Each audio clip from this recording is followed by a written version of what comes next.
Welcome back to our channel. ప్రముఖ వాహన తయారీ దిగ్గజం హీరో నుంచి తొలి ఎలక్ట్రిక్ స్కూటర్ మార్కెట్లోకి వచ్చేసింది. విడా V2 లైట్ ప్లస్ ప్రో అనే 3 కొత్త వెర్షన్ విడా ఎలక్ట్రిక్ స్కూటర్లను హీరో విడుదల చేసింది. V2 లైట్ మోడల్ ధర 96,000 కాగా దీని రేంజ్ 94 కిలోమీటర్లు. V2 ప్లస్ మోడల్ ధర 1.15 లక్షలు, దీని రేంజ్ 143 కిలోమీటర్. ఇక హై ఎండ్ మోడల్ అయిన V2 ప్రో మోడల్ ధర 1.35 లక్షలు.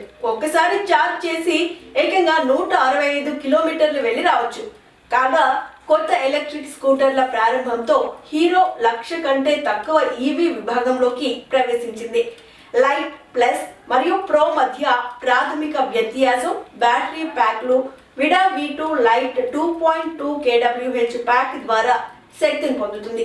విడా V2 plus 3.44 kWh battery pack ను పొందుతుంది మరియు Vida V2 pro 3.94 kWh battery pack ను పొందుతుంది. బ్యాటరీలను ఇంట్లోనే రీఛార్జ్ చేసుకోవచ్చని, 80% వరకు ఛార్జ్ చేయడానికి 6 గంటల సమయం పడుతుందని హీరో తెలిపింది. రిమూవబుల్ బ్యాటరీ సదుపాయం ఉంది. 6 గంటల్లో 80% ఛార్జింగ్ అవుతుంది. స్కూటర్ గరిష్ట వేగం గంటకు 90 కిలోమీటర్లు. ఒక్కసారి ఛార్జ్ చేస్తే 165 కిలోమీటర్లు ప్రయాణించవచ్చు. ఇక ఫీచర్స్ విషయానికి వస్తే keyless entry, cruise control system, custom riding mode వంటి ఉన్నాయి.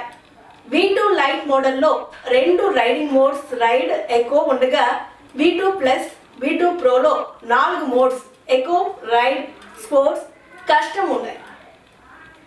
ఇప్పటికే మార్కెట్లో ఉన్న TVS iQube 2.2, Bajaj Chetak 290, Ampere Nexon electric స్కూటర్లు విడా V2కు గట్టి పోటీ ఇచ్చే అవకాశం ఉంది.